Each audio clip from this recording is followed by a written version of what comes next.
Hey, I'm back. It is a little after New Year's, so I'm doing my final roundup. I did squeeze in a couple more books at the end of December, and I'm also going to count down my nonfiction list and probably give a little bit of, the 5 books I would recommend for all of 2025.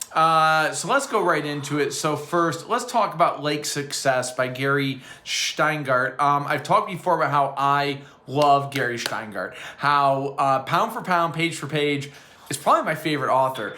I talked before when reviewing, Vera or Faith and also Absurdistan. I love Gary Shteyngart. I've read, so far, I've got one more book to read by him, which is the Russian Debutante's Guidebook for something or other, which I'm going to read very soon in 2026. So I read Lake Success, and it's kind of funny.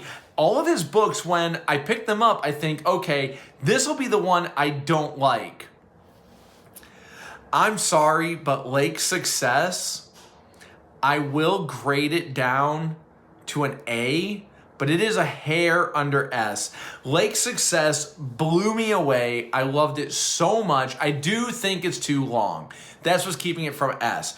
But Lake Success is about, it's about a hedge fund manager writing the great American novel as he travels across the country, encounters people, learns some lessons, but at the end of the day, he's still pretty much a scumbag, but there is so much going on. In Lake Success, you do get a dual narrative where you have the hedge fund manager husband, he's leaving his wife, and she's kind of given up her professional life to be his wife, to raise their child, and their child's got problems, and in classic Shteyngart fashion, there's no punches pulled. Their son has very severe autism, and there is all of this non-coded, non-hidden, very vulgar and blunt language about what it's like to raise that type of child. A child that has that severe type of need, and how it's driven a wedge in their marriage. That's not to say that the main character is a good guy or he's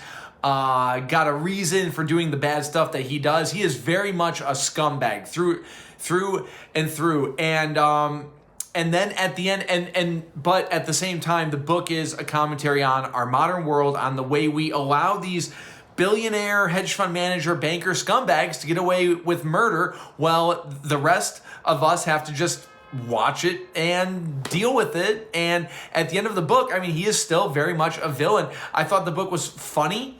Like, literally laugh out loud funny at times. I thought it was sad. I thought it literally did say something about our Occupy Wall Street post-2008 crash world. And Gary Shteyngart, there's an interview of him on CNBC where he talks about how he spent years embedded in that world, going to yacht parties and talking to people in that world, and it shows the amount of detail, like little personal detail in this was amazing. I'm not gonna put it in S tier because I can't put every book by one author into S tier. Of all of the books that he's written, this is the weakest. However, I do have Our Country Friends to read, and I think that will wind up being the weakest book, but I loved Lake Success, solid A. Next up is Where the Axe is Buried by Ray Nayler. This was highly recommended in some of the Discords I'm in, and I understand why. From the jump, it's a very ambitious novel, and I thought I was really gonna love it. Like, it went from an A to almost an S, and I'll get into it. But it's where in the future, there's all of these political things going on in this technological dystopia / utopia, and these various characters, they come together to create a terrorist political plot to assassinate a leader. And it's interesting, and then it's not. And it really says something. Right now I'm reading LA Confidential, and as I'm reading it, I'm about 50% of the way through. Every 60 pages could be a modern novel. I'm not the guy to sit here and talk about that. That's for a different video. But modern novels are just, to me, when I sit down and I read most modern 2020, 2025, 2024 published novels, especially sci-fi, I don't feel like they have that breadth that other books from the 70s, 80s, and 90s have, or even just older authors from that era. And this is a book where, by about a third of the way through, I realized this is it. I mean, it could have been, the entire book could have been the first 100 pages of a much larger story. And for that, I got to give it a C. I wasn't interested in the characters. I wasn't that blown away by the concepts. There weren't any sci-fi concepts where I thought, oh my God, that is crazy. And I'm looking at my list right now, and I compare it to Vera or Faith, which is a different book, but it's it starts out one thing, and then it becomes another, then another, then another, and the mood and the plot and the MacGuffins keep on changing, but in where the axe is buried, by about page 50, that's the book. I wasn't blown away by it. I'll leave it at that. Good vibes, but I just was kind of bored, really bored by the end of it. On a similar note, I also read Black Easter by James Blish. This came highly recommended by the book-pilled crowd, and I understand why. The concept is really cool. The concept is that I love books. If you want to know what books I love books where demons are real. I like that. And demons are here. I like that. I think it's cool. It's interesting. But so in this, there is the main character is an arms dealer, but his arms are demons. So you can hire him to conjure a demon to do things for you, to kill people, mainly kill people. And the vibe is great. The MacGuffin of one guy wants to keep killing people on a grander and grander scale, and he's got a reason. And the other character is the person that conjures the demons, and then he has a student. And it's not that big of a novel. It's not that long. It's maybe 250 pages. And, about a third of it is this one long section of him showing how he conjures demons, which is interesting. But as I'm reading it, I'm like, boy, this is what the book is. Like, there's not, by the end of it, I felt like I got a fun story. I would give it a B. If you're into this type of a novel, it's a B. If you're not, it's probably a C. The action is good. There's a lot of sequences that are kind of terrifying in some ways. I think it's good. The concept is great, but by the end, it just felt like kind of a small story. It felt very much like The Dead Zone, where by the end of it, you're kind of like, oh, and that's the end. They introduced this huge concept, and then the story just ends. And it's like, boy, that could have been so much bigger. That could have been like world-changing type stuff. Comparing to another book on this list, Fallen Angels, I think does a way better job with similar things of like, Satan is on Earth and he has these things that he needs to do. So yeah, I give it about a B. A B minus. It really eked over C because it is very well written, but that's my opinion of Black Easter. Next up is another new release, The Savage Noble Death of Babs Dionne by Ron Currie Jr. I like this book. It's a B. I'll just tell you now, it's a B. Once again, a B minus, just a little over a C. The opening section was great. So this is set in a town in, I believe, Maine, where the characters are all these Canadian-coded French-Canadian gangsters. Reminded me of Fargo Season 2, which I think Fargo Season 2 is great. One day I'll talk about that maybe. But the setup was very cool. I like the setup. The first 50 pages introducing this character Babs and what led her to becoming this very cutthroat gangster, is really cool. And then it jumps forward 25 to 30 years and she is that cutthroat gangster, and I didn't really feel like she should be that cutthroat. Like, there was nothing in it. Like, I couldn't wrap my head around why she was so, not evil, but so cutthroat. The plot was pretty standard stuff, pretty standard crime gangster stuff. They're chasing down money and money and drugs and power. And the characters are all just kind of cookie cutter. I wouldn't say anything really like stood out. It was very procedural. I've read this book a few times. Again, a B minus. If you like that type of stuff and you want to read something more modern, it was good. I give it a good, a B minus. Next up, Angels Inferno. This is the sequel to Falling Angels, which Falling Angels was one of my favorite books of the year. It was actually a 2024 read, but it snuck under because I had to tell you about it. Falling Angels is one of my favorite books of the year, easily. The sequel, Angels Inferno. It was published way later. So the original book was from the 80s. The sequel was published in 2015 or something. And I didn't really like it. It's a C. It has moments of greatness. The final 100 pages is really thumping, like really good. But when it starts off, it really just wipes away the first book. You know, the first book, not to spoil it, really ends on this incredible twist where it's the best twist I've ever read. You know, top 3 twist ever. And, you know, jaw open on a bus, like, oh my God, I can't believe it. And the book opens and really just waves away all of that. You know, he's like, you may think that that's what happened, but actually it's this. And then every 20 pages, they keep on trying to ride that rail of what's real or of what did happen and what didn't happen. And then the main character, so this book takes place in France. The original book is in New York. This book takes place in France.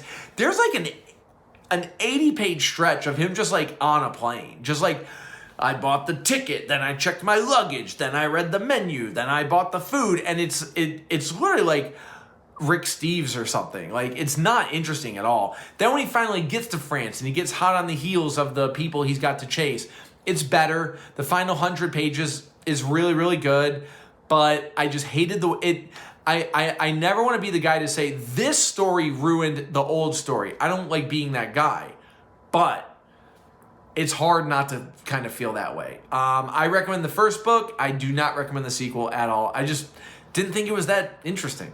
I know. And finally, we're going to end on 2 very high concept books that one of them I got, the other one I did not. Solaris, I did not get. The only other book I've read by Stanisław Lem was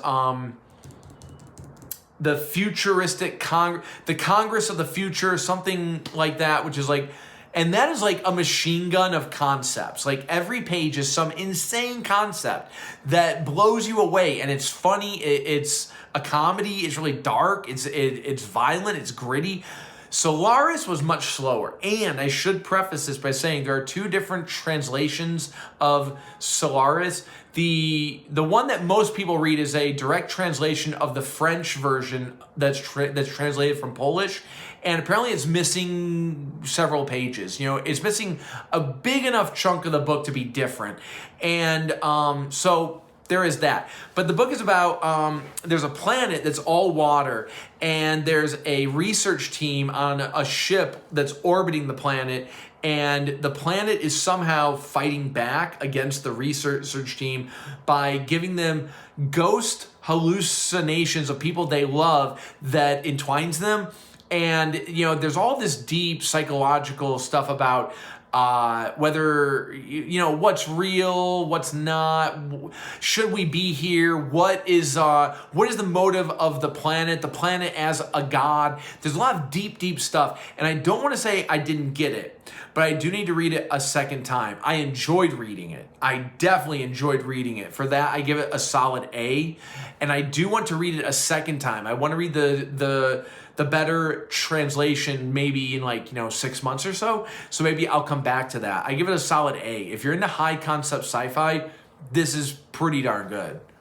So the final book of the year, which I was at my parents' house, and you know when you're at your I don't know about you, when I'm at my parents' house, it's hard to find quiet time to read. So I had to really sneak any time I could to get through this thing, even though it's not a big book. It took me almost 10 days to read it because I was so busy. But The Woman in the Dunes by Kōbō, I'll tell you right now, solid A, or S, I'm sorry, S tier. Top, one of the best books that you'll read. And we could sit here and talk for an hour about what the book means. What are the themes? What is the plot? You know, what is underneath the page? And I lived in Japan for several years. I still have many friends from Japan. And it's very clear to me that this book is about the post-war Japanese transition from the feudal era to the more industrial, the capitalist era. And you could read about this for days. I thought the book said so much about work and wages and employment and, alienation between workers in the same workplace. The main character is a teacher who, in the first 30 pages, he's in a desert area and trying to find bugs, and then he's kind of kidnapped by a village, and he's kept in this sand dune pit with a woman, and their job is to shovel sand, and there's all kinds of, they go into why they do go into what they do with the sand. And they made a movie, which is fantastic. And my wife, as we're watching the movie, she kept on saying, why are they doing this? Why are they doing that? And all of the answers had to do with, what I can perceive as very leftist politics of, they would rather, why don't the villagers shovel sand? Because they would rather pay people to watch these prisoners or slaves than do the work themselves. Why doesn't the woman help the man get out of the hole? Because she's accustomed to the work, which then creates a class warfare of sorts between them. We could talk about it for days. But Woman in the Dunes, if you want to read a book that says a lot, and I've talked several times on this list about how some of the books just don't say a lot. They have a very thin premise, and it just drags out for 300, 400, 500 pages. This is a book that they're in the hole for 90% of the book. And yet, on every page, I could say in my head, oh man, they're saying a lot here. There is a lot going on. I recommend it to anybody who wants that itch, who might have that itch of I want to read something deep, I'll say. This is a very deep read, and I recommend Woman in the Dunes completely. I figured I may as well rank the nonfiction reads that I did this year. So I went through 12 nonfiction reads. Rather than rank them S tier, A tier, I'm just going to rank them seminal, meaning this is going to change the way people perceive this thing. In the coming years, this will be a nonfiction work that people are always going to think about. I have impactful, meaning I read it and it moved me, it changed me. Informative, I'm glad I read it. If you have time, and then thumbs down. So let's just get started. I'll start with Enshittification. This is by Cory Doctorow. Cory Doctorow is an incredible activist. His CV goes on for 50 pages. He is a big, he's a very strong voice in internet freedom. He's a strong voice against DRM, digital rights media. He's against Amazon. He's a very strong voice on the left. And this book is about how apps, they capture, Amazon, Google, Facebook, YouTube. These apps, they capture us into their system and then slowly make the system worse and worse and worse, which is, I think that's happening in a big, big, big way. This is a classic nonfiction book where it's a great 60-page essay, and then it keeps going, I would put this in impactful. I think the seminal work is in Cory's lectures and podcasts and series, because once he says his piece, that's kind of it. And then it's just about compiling info to back it up. It's written very well. If you listen to the audiobook, Cory is a great reader, so it's fun to hear it. But about halfway through, I was like, all right, I'm done. I've read it all. And then I just kind of thumb through it and read the 1 or 2 chapters left that are interesting. But Cory Doctorow's thesis is absolutely correct, that we get trapped into these apps, and then they make them shittier, and we have nowhere to go because you're trapped by I'm on Facebook, my wife's on Facebook, my dad's on Facebook. How am I going to get all three of us? And then my dad's sister and my dad's coworker are on Facebook. So we're all trapped now. If we want to use, if I want to talk to my dad, we're trapped onto Facebook. And that's the idea. And then they make it shittier and shittier and shittier. So I think a better way to do it would just be to, listen to 1 or 2 podcasts that he does, and you'll get 90% of the info in the book. The Anxious Generation, which was my first read of the year, actually, this is seminal. This is seminal. This is a very, very famous book. This is about how cell phones, straight up, there's no like punches pulled. Cell phones are making teenagers and adults, but really the book is about teens. But cell phones are making teens depressed, isolated, alienated. They're making them lose sleep. They're making them just have all these unhealthy habits. And it's a constant mix of facts, interviews, charts, commentary, suggestions. Like this was a nonfiction book where I didn't skip a single chapter. Like every chapter felt like there was something important in here. And as a teacher, I mean, I think it's absurd that they doctors should be giving this book to parents when they leave the hospital with their baby. You know, I mean, this book outlines the argument as clear as day not to give your children cell phones, and then what to do about it later on. So I think this is seminal. If you are around children, if you have children, if you're a teacher, this is must-read stuff. And I think in 20 years, we're going to point to this book and be like, we should have been paying attention to this 20 years ago. Next up, Extinction of Experiences. This is, again, I would put impactful.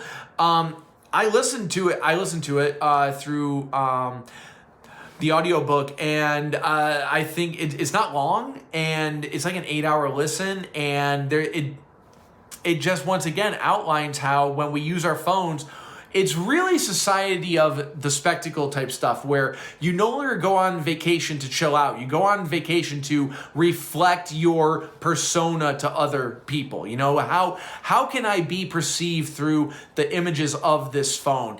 And there's not a lot of hard science in it, but when you listen to it, if you're someone who's already inclined to being anti-phone, as I am, you listen to it just nod a lot. You're like, yep, that's it. That's the phrase. That's the terminology that I've been trying to find to tell my friends why I don't participate in phone culture. You know, I'm not on Facebook. I don't use Instagram or TikTok. And this book gives you all of that lexicon language to explain why.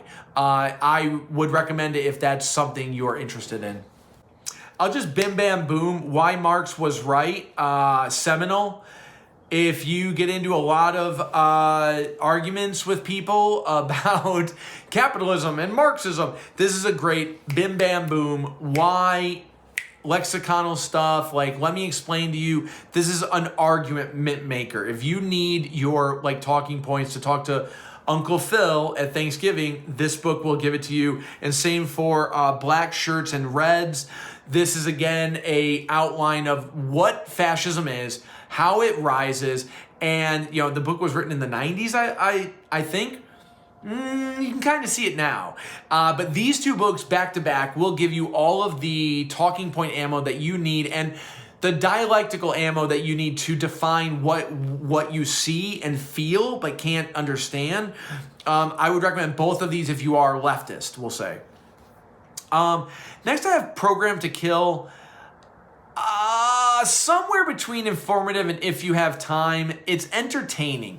Program to Kill is a book about serial killers, specifically Henry Lee Lucas, John Wayne Gacy, and a few others about, and the thesis of the book is that by using anecdotal stuff and also using the statement of, witnesses involved in these crimes, as well as firsthand testimony from the killers after they've been captured, it alleges that the serial killer phenomenon of the 70s and 80s and maybe 60s with, Manson and such was actually a government, not plot, a government operation, Operation Delta it's called, where these serial killers were actually government agents and they were actually hired killers, and the serial killer plot was to cover up their murders. It's interesting. I was into it. I think it's entertaining, but it hit a point where they would cite some works. There's one in particular. They cite that Henry Lee Lucas was trained by this cult, the Hand of God or something, and I looked up the source, and it wound up being this 80s era, this 80s era pulp crime book that wasn't necessarily a nonfiction book, and I was like, you know what?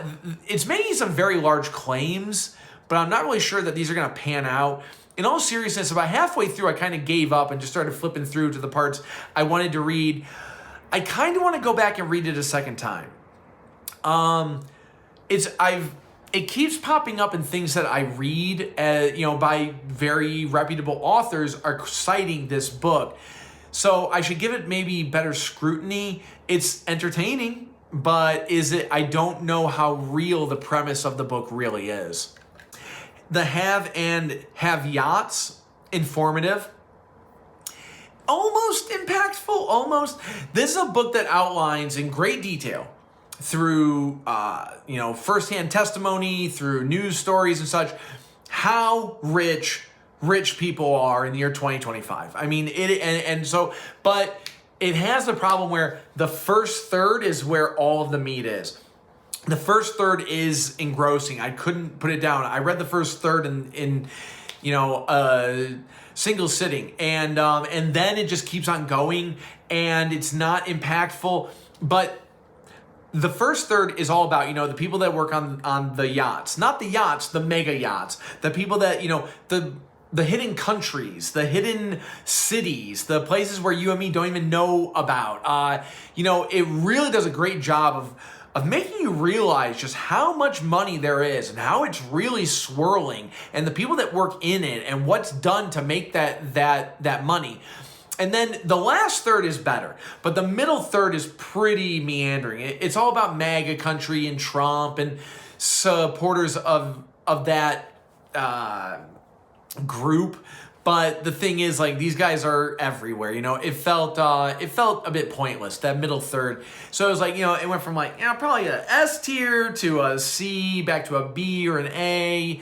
I put it in the middle. If this is something you're really interested in, I would recommend reading the first third and then maybe flipping through if you want to read the rest. But yeah, have and have yachts, informative. I enjoyed it, but not my favorite. Zen, the Art of Simple Living, informative. This is a fill up the bucket type book. There's this idea that when you read self-help, you have to fill up that bucket. You'll read Atomic Habits and you'll say, oh, I'm going to do all this stuff and you'll have a great 3 months, and then you'll kind of fade away. You'll be like, oh man, this is getting kind of hard to keep up this pace. And then you have to fill up that bucket by reading another book that keeps you going. Me and my wife are very minimalist. And so this is a book that keeps us going on that. We'll find ourselves saying, ooh, you want to get this fun crap for the wall? And think about Zen and the Art of Simple Living. If you're into a minimalist lifestyle, there's something there. It's a short book. It's one of those really tiny, pocket books. You can just zoom through it in a solid day if you wanted to. So if you're into that type of stuff, I recommend it. Someone got me Audible for Christmas last year, and this was free as part of it, and it's like a 90-page book. It's like a 2-hour listen. It went really, really fast, but man, every little section of it, it's a bunch of little laws and rules and guides, and every one feels so prescient about how to talk to people, how to do business, how to build trust, what to do when you're alone. I thought it was great. As a self-help book, I think it's great. It's great to have on the shelf. I recommend it. Y2K by Colette Shade. I listened to the audiobook, and it was very, very good. But it's not really about what it claims to be about. It claims to be a social commentary on the year 2000, about the transition to the internet, about the explosion of sex in the media, aesthetics of that era. But it's really about her own journey, emotionally, sexually, personally, financially. It's about her own journey through that era. I think as a year 2000 retrospective, it's kind of like If You Have Time. As a memoir, it's impactful, but otherwise it's somewhere between informative and If You Have Time. I'll put If You Have Time. There's probably better books on this. I enjoyed her story, but I remember about an hour into the audiobook, I thought, this isn't the book I was sold, because she was on podcast. And again, there's a thing where I heard her on a podcast. I really liked the premise that she was selling. So I bought the book, and then I was like, this isn't the book you sold me, If it was on my tier, it'd be like a B- C, probably C+. But if you're into that stuff, it's probably, you'll enjoy it. The Weird and the Eerie by Mark Fisher. This is going to be a very narrow band of interest. Very few people are going to be interested in this. I'll give it impactful because if you are into weird and if you're into Mark Fisher, who is a post-capitalist commentator, he passed away, and I try to read one of his, books, which they're usually collections of, essays. I read at least one of these per year. I've already got the one I'm going to read this year, and I'll read it slowly and take notes as I read it and keep a running diary. So I read this over like 3 months. I read 1 or 2 pages and then pause and stop. If you're into post-capitalist, analysis, I recommend it. I think it's great. If you're not, it's going to be very technical, hard to get through. You won't really care. So, but for me, impactful. And finally, the Fort Bragg Cartel, which I'm going to talk about in the final section that we're going to do here. The Fort Bragg Cartel is seminal. This is up there with disclosures of the Iran-Contra affair, Project Phoenix. I mean, I'm shocked that this book isn't larger. It is researched to the T, and it is about the Fort Bragg cartel of hired assassins, the Delta Squad, death squads, drug running. The people, when you read about, these 9 soldiers in Iraq murdered these 10 families and then they covered it up. This is about those cases. And there's about 20 cases. There's 2 main cases that run through the whole book. And there's characters, man. There are characters in here that they shake you. They are right out of James Ellroy. This book, The Fort Bragg Cartel, is the perfect companion piece to American Tabloid in that I read American Tabloid, and I know that these CIA mafia goons are real people. But if I were to show my dad, it'd be a hard sell. But I don't think it's that corrupt and violent. Then this book goes right into it. The Fort Bragg Cartel is a nonfiction investigative analysis of these military CIA mafia goons and what they do. It is shocking, the stuff in this book. Not in like a it's not a pulpy shock. It is like, why isn't this the centerpiece of a congressional investigation? We all know why, but if you need, it rides the rail between true crime, investigative, military type stuff. I recommend this book so much. And that's going to lead me to my final segment, which is my top 5 reads of the year. Number 1, American Tabloid by James Ellroy. I've never read a book like this. This book shook me to my core. It redefined what I thought a novel and a crime novel could be with the interweaving of narrative, transcripts, newspaper clippings. Every chapter felt so powerful. It never stopped. It's violent. It's gross. It's vulgar. It is a book that delves deep into American crime. And it is, for me, it's a true story. I recommend this wholeheartedly. If you read one book this year, American Tabloid. Number 2, the Fort Bragg Cartel is the perfect companion piece to this, in that this is the book that shows that this world that looks so outlandish and unreal is real. This is the outline of the criminal conspiracy in our government right now that is involved in running drugs, in running arms, in death squads, and they're bringing it from abroad to back home, and it's a problem that will get worse and worse and worse. Number 3, Vera or Faith. This is a book that brought me to tears on 2 occasions. I blew through it in 3 days, and the only reason it took me that long was I had to literally put it down. I've gotten this book as a present for 3 people now. It is an amazing book about about a sad, crumbling world through the eyes of a young girl, and it goes from, it switches genres several times, and it feels like such a powerful story in such a tiny package, and the ending had me literally crying tears. It was so amazing.